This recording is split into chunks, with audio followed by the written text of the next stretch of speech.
किसी ने क्या खूब कहा है कि जंगल में जो सीधे पेड़ होते हैं वो सबसे पहले काटे जाते हैं, और जो टेढ़े मेढ़े तिरछे पेड़ होते हैं वो सदियों तक जंगल में खड़े रहते हैं। एक बच्चा अपने पिता के साथ एक जंगल में घूमने के लिए जाता है। वो दूर से देखता है कि एक शेर एक हिरण का शिकार कर रहा था। उस बच्चे के मन में यह दृश्य देखकर एक करुणा का भाव उदय हुआ। वो अपने पिता से कहता है कि पिताजी, ये हिरण तो कमजोर है और वो शेर उसको खा रहा है, हमें उस हिरण को बचाना चाहिए। ये सुनकर पिता कहते हैं, लेकिन वो शेर भी तो भूखा है, अगर तुम हिरण को बचाओगे तो तुम शेर के लिए बुरे बन जाओगे। तो इस परिस्थिति में तुम क्या कर सकते हो?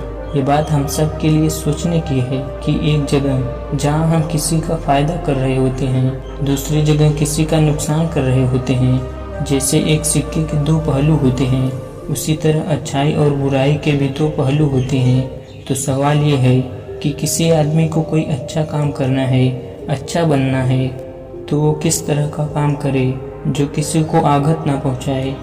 तो आज की जो कहानी मैं आपको सुनाने वाला हूँ, उसमें आपको कर्मों का पूरा ज्ञान मिलेगा कि असल में कर्म क्या है और कर्म, अच्छे कर्म क्या होते हैं। इससे पहले कि आप इस कहानी में खो जाएं, इस चैनल को सब्सक्राइब जरूर कर लें। तो चलिए कहानी शुरू करते हैं।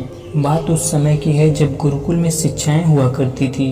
मतलब गुरुकुल में बच्चे सीखने के लिए जाते थे, वहीं पर रहते थे, वहीं पर प्रकृति का आनंद लेते थे और वहीं पर अपनी शिक्षाएं ग्रहण करते थे।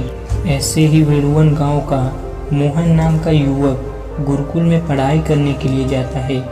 उसके माता पिता उसे बचपन में ही उस गुरुकुल में भेज देते हैं। गुरुकुल में जाने के बाद बहुत सालों तक वह अपने सहपाठियों के साथ बहुत अच्छी अच्छी शिक्षाएं ग्रहण करता है।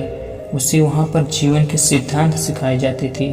उनमें से एक सिद्धांत ये सिखाया जाता है कि हमेशा भलाई का काम करो, अच्छा काम करो, सबकी मदद करो। यह ज्ञान मोहन के दिमाग में बहुत गहरे से बैठ गया था। इसीलिए वो वापस जब अपने गुरुकुल से शिक्षा ग्रहण करके आया तो वो अपने गांव में सबकी मदद करता था, हर किसी का काम करता था। कोई भी युवक उससे कोई काम करने के लिए कहता तो वो मना नहीं करता था। लेकिन जैसे जैसे समय बीतता गया, एक दिन उसने अपने कानों से छुप कर सुना कि गांव के कुछ युवक उसका मजाक बना रहे हैं। वो सब कह रहे हैं, वो तो फायदा उठाने के लिए है, उसके तो मजे लो, उसका लाभ उठाओ जितना हो सके। वो किसी के काम को मना नहीं करता, वो दूसरों का काम करने के लिए अपना काम भी छोड़ देता है। बताओ कितना मूर्ख है वो। ये सुनने के बाद मोहन के कानों में खून उतर आया। वो निष्पक्ष भाव से सबकी मदद करता था, सच्चे दिल से करता था, लेकिन बदले में उसे क्या मिला ये सुनकर उसका दिल सहल गया और उसने मन ही मन में निश्चय किया कि आज के बाद वो किसी की मदद नहीं करेगा। और अब मोहन गांव का ऐसा युवक बन चुका था जो किसी की मदद नहीं करता था। चाहे कोई कितनी भी परेशानी में क्यों न हो, मोहन को कोई फर्क नहीं पड़ता था। मोहन का ये बदलाव देखकर सब गांव वाले आश्चर्यचकित रह गए। कल तक जो दया का सागर था, इतना दयालु था, कुछ ही समय में इतना निडेह बन गया। ये देखकर मोहन के माता पिता को भी उसकी बहुत चिंता हुई। उन्होंने अपने बेटे से पूछा कि बेटा ऐसी क्या बात हो गई है, तुम इतना क्यों बदल गए हो? तो मोहन ने कहा, इस जमाने में किसी की भलाई करके कुछ हासिल नहीं होता। ये बात मैं महसूस कर चुका हूँ। मैंने जीवन में जितनी भी गुरुकुल में शिक्षाएं ग्रहण की, वो सारी शिक्षाएं बेकार चली गई, वो व्यर्थ हो गई, क्योंकि ये संसार किसी का नहीं है। यहाँ सच्चे दिल से किसी की कोई मदद करते उसको बेवकूफ़ समझा जाता है। और ये कहते हुए मोहन वहीं पर रोने लगा। और इसके बाद मोहन बहुत परेशान रहने लगा।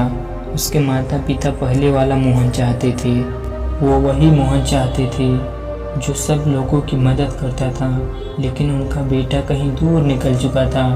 दिन ब दिन हालत और भी गंभीर होती गई। एक दिन उनके माता पिता को पता चला कि पड़ोस के गांव में एक बहुत भिक्षु आया हुआ है और वो मानव स्वभाव के बारे में बहुत सारी बातें बता सकता था। इसीलिए मोहन के माता पिता मोहन को लेकर उस बौद्ध भिक्षु के पास पहुंचते हैं। जब वो गांव में घुसते हैं तो एक औरत एक बौद्ध भिक्षु को बहुत जला कटा सुना रही थी। वो उसको कह रही थी कि इनको शर्म नहीं आती, भीख मांगने के लिए आ जाते हैं, सुबह सुबह अपना काम तो नहीं करते, दरवाजे पर आकर खड़े हो जाते हैं और पता नहीं ऐसी क्या क्या बात थी। लेकिन बौद्ध भिक्षु तो भिक्षा मांग कर ही खाती थी, उन्हें तो सब कुछ सहना पड़ता है। इसीलिए वो बौद्ध भिक्षु एकदम शांत खड़ा हुआ था, उसमें क्रोध का भाव तिनका मात्र भी नहीं था। और जब उस भिक्षु को उस घर से भिक्षा नहीं मिली तो वो दूसरे घरों की तरफ निकल गया।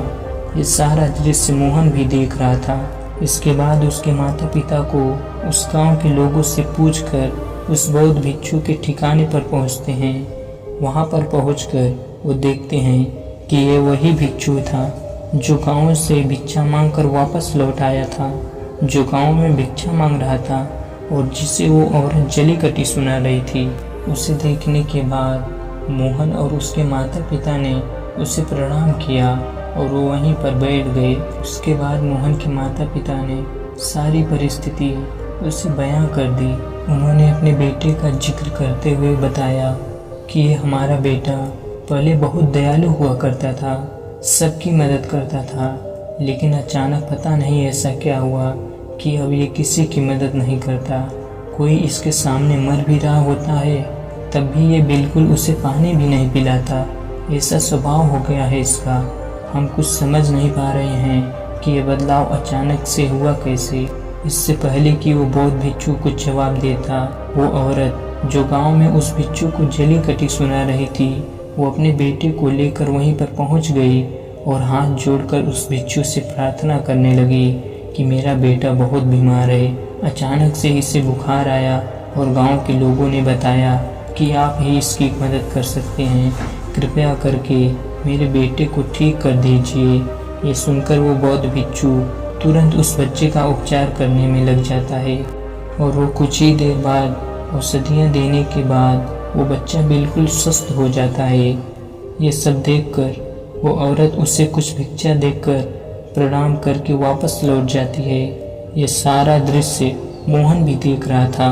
मोहन के मन में एक सवाल उठ रहा था और जब वो इसका कोई जवाब नहीं ढूंढ पाया तो उसने बौद्ध भिक्षु से पूछा, शायद आपने पहचाना नहीं, ये वही औरत थी जो आपको जली कटी सुना रही थी, जो गांव में आपको भिक्षा देने से मना कर रही थी।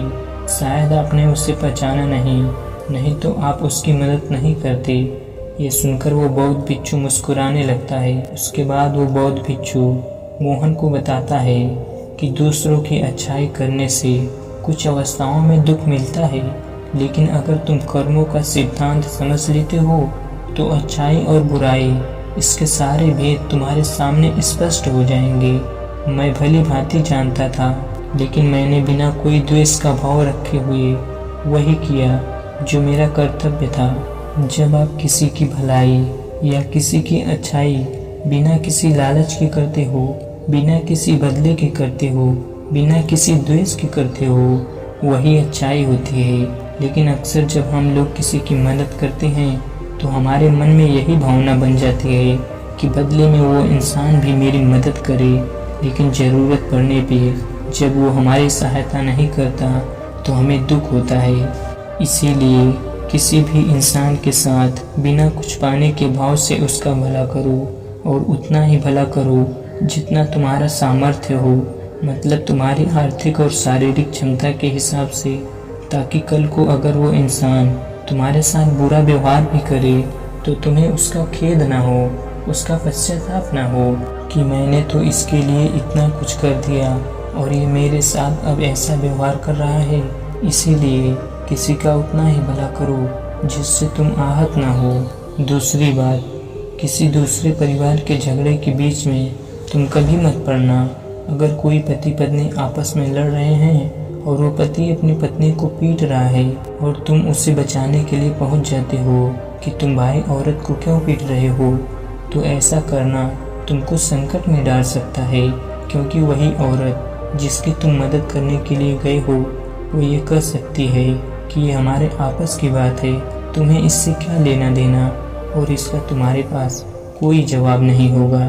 इसीलिए दूसरे के पट्टी में टांग कभी मत अड़ाना। अगर ये स्थिति कभी पैदा हो जाए, कोई तुमसे मदद मांगे तो दरबारियों तक खबर पहुंचा दो, अदालत उसका फैसला करेगी। तीसरी बात, अपने विवेक का इस्तेमाल करो, अपनी आंखें खोलकर देखो कि किसे वास्तविक रूप से मदद की ज़रूरत है और कौन ढोंग कर रहा है, क्योंकि अक्सर लोग दया का पात्र होने का दिखावा करके आपको बेवकूफ़ बनाकर आपसे मदद ले लेते हैं। जैसे कि आज के युग में हम बहुत सारी जगहों पर देखते हैं, बस अड्डों पर, रेलवे स्टेशन पर, कि बहुत सारे छोटे छोटे बच्चे भीख मांगते रहते हैं। अब उसमें दो स्थितियां पैदा होती हैं। अगर आप उनको भीख देते हो तो आप भीख मांगने को बढ़ावा देते हो, और अगर भीख नहीं देते हो तो वो बच्चा शायद आज खाना भी ना खा पाए। इसीलिए ऐसी स्थिति में आपको अपने विवेक का इस्तेमाल करना चाहिए। आप उसको पैसे देने के बजाय खाना खिला सकते हो या कुछ किताबें दिला सकते हो। इसीलिए सही तरीके से मदद करने के लिए विवेक का होना बहुत ज़रूरी है, वरना तो आपके धन का दुरुपयोग ही होगा।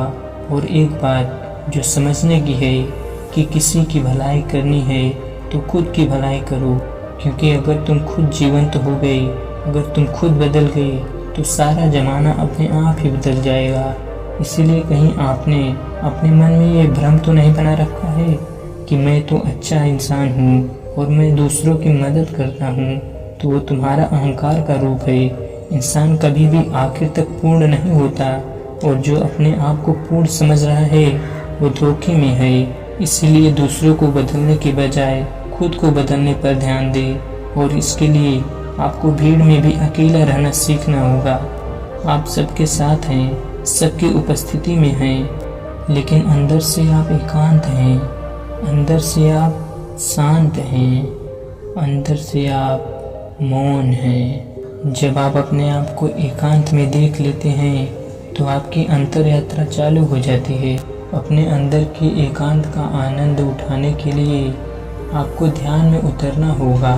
आपको रोज़मर्रा की ज़िंदगी में ध्यान को एक हिस्सा बनाना होगा, ध्यान को वक्त देना होगा। उसके बाद आप पाएंगे कि आपके अंदर के एकांत के समान आनंद इस दुनिया के किसी भोग में नहीं है, किसी वस्तु में नहीं है, किसी वासना में नहीं है। नदी के किनारे पड़ा हुआ छोटा सा पत्थर भी उस नदी के बहाव से कट कट कर बहुत मुलायम हो जाता है। उसमें कोई दरार, कोई कोना नहीं बचता। उसी तरह ध्यान के निरंतर भाव में बहने से उसी तरह निर्मल हो जाता है, जिसके बाद हम किसी भी चीज़ को महसूस कर सकते हैं, जिसके बाद हम वर्तमान का मतलब समझते हैं, जिसके बाद हमारे अंदर करुणा का उदय होता है। वो करुणा जो किसी विषय वस्तु से नहीं जुड़ी हुई। इसीलिए दोस्तों, आज से ही अपनी अंतर यात्रा चालू कर दें, अपने जीवन के आनंद को पहचानें, क्योंकि इंसान की ज़िंदगी बहुत छोटी होती है। पता नहीं कब आखिरी सांस आ जाए, तो जीवन के जो पल बचे हैं उन्हें उस परमानंद में बिताओ। तो दोस्तों, कैसी लगी ये कहानी आपको कमेंट सेक्शन में ज़रूर बताना, और अच्छी लगी तो इस चैनल को सब्सक्राइब ज़रूर कर लो। तो मिलते हैं अगली कहानी में, तब तक के लिए अपना ख्याल रखें।